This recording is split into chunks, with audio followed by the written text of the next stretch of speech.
Hola, ¿cómo están? Bienvenidos a Fogata Nocturna, mi nombre es Luis Fernando y hoy vengo a hablar de Beetlejuice en esta nueva sección de Palomeando, estrenando sección. ¡Vientos! Beetlejuice es una película dirigida por Tim Burton. En realidad es su segunda película, porque la primera fue La Gran Aventura de Pee-wee. No hay que ser un cinéfilo de hueso colorado, pretencioso, ocultísimo por haber visto esta película. Yo la vi en Cartoon Network.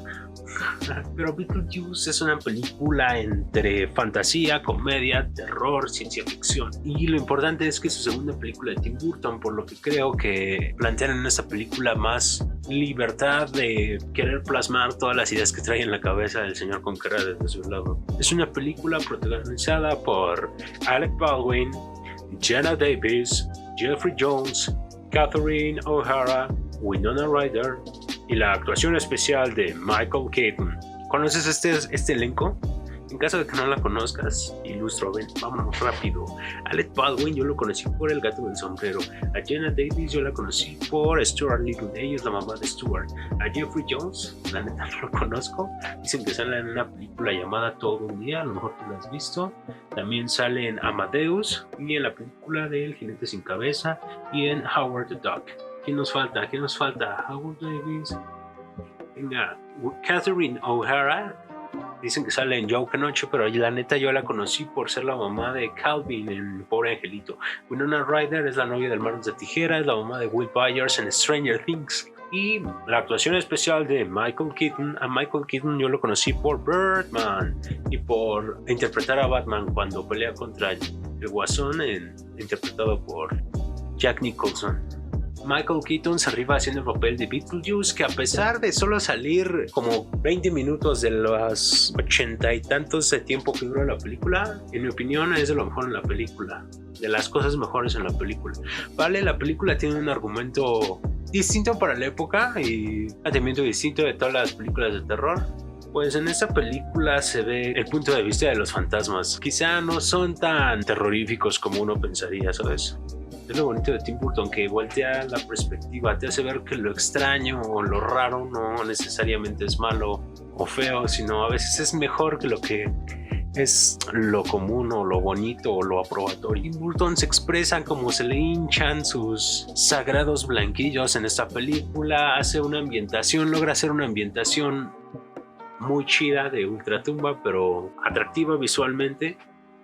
De hecho, la película ganó un premio a maquillaje, sí, un Oscar por maquillaje, y fue nominado un BAFTA por mejores efectos especiales y maquillaje. Entonces, imagínate nada más. Es como ver El Extraño Mundo de Jack, pero un live action. Claro, en esta película no se descuida el típico stop motion de Tim Burton. Los efectos en comparación de las películas de ahora no son los más chidos, te puedes llegar a reír, pero son agradables. A pesar de eso, no se ven tan chafas. No se ven tan chafas, así como la de Vacaciones de Terror con Pedrito Fernández. No se ve así de chafa. No generalices, por favor. La película, te dije, ya es fácil de digerir. Es una pareja que muere, no se enteran que están muertos y llega otra pareja a su casa con una niña y ellos como que invaden la casa de los fantasmas. Y aquí lo chido es que los que tienen miedo son los fantasmas porque se sienten invadidos, no pueden convivir con ellos y pues llaman a un demonio, a Beetlejuice, que es un cabrón. Él se ofrece siempre como bioexorcista, pero pues es un cabrón. Es un cabronazo, castroso. A veces sí es chistoso, es asqueroso el güey, lujurioso, pervertido, pero rifa el Beatle, ¿eh? Se rifa el Beatle. Hay una actuación la actuación de Winona Ryder a mi parecer no es tan sobresaliente. Dicen que ella no quería salir en la película, a lo mejor es por eso. Que quede claro que no estoy diciendo que Winona Ryder en general actúa mal, sino en este papel, pensándolo bien, creo que es por el tipo de papel en el que está. Es una chica gótica con cara de muerta, entonces por esto a lo mejor siempre está como sí, oh, qué sorpresa, no sé, cosas de este tipo, ¿no? Porque en comparación del personaje de su madrastra en la película, el que interpreta a Catherine O'Hara es expresiva. Bueno, también a mi parecer hay un personaje secundario que es un amigo de la madrastra, que es un gordito, medio afeminado, cae bien, actúa mejor que la propia Winona en esta película. Pero El papel, la película se lo lleva el papel de Michael Keaton como Beetlejuice. Es castrante, juguetón, parece un demonio, parece que sí lo interpretó bien. Loco, siempre está como en su rollo, acelerado.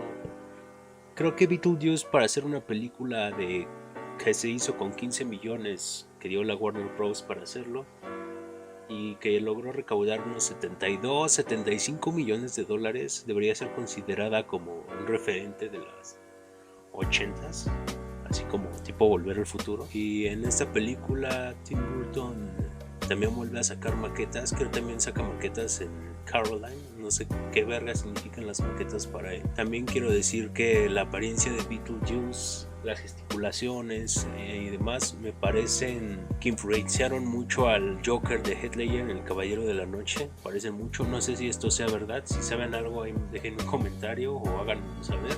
Y sabes, creo que Tim Burton en esta película logró combinar el mundo de los vivos y de los muertos, y en cierto sentido en algunas de sus películas siempre combina estas realidades. A lo mejor nos quiere dar a entender que hay que vivir con lo extraño, que aceptemos lo extraño, lo feo, lo grotesco en la vida, ¿no? A lo mejor en ellas él encuentra esa humanidad o esa belleza.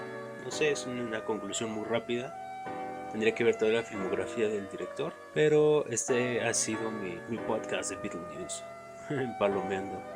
Déjanos en los comentarios qué película quieres que comentemos. Sígueme en las redes, en Facebook, en iTunes, en YouTube, en Instagram. Ahí luego posteo cosas de diferentes temas. Quien no lo sabe, este podcast es sobre programas de conspiraciones, misterios, fantasmas, otras realidades, más no necesariamente conspiranoico. Trato de ser lo menos conspiranoico posible, ¿vale? Y se viene para la otra semana el podcast. Un saludo, si te ha gustado suscríbete, comparte, eso ayudaría bastante, ¿vale? Un saludo, te ha hablado Skywalker 6, Luis Fernando, y arrivederci.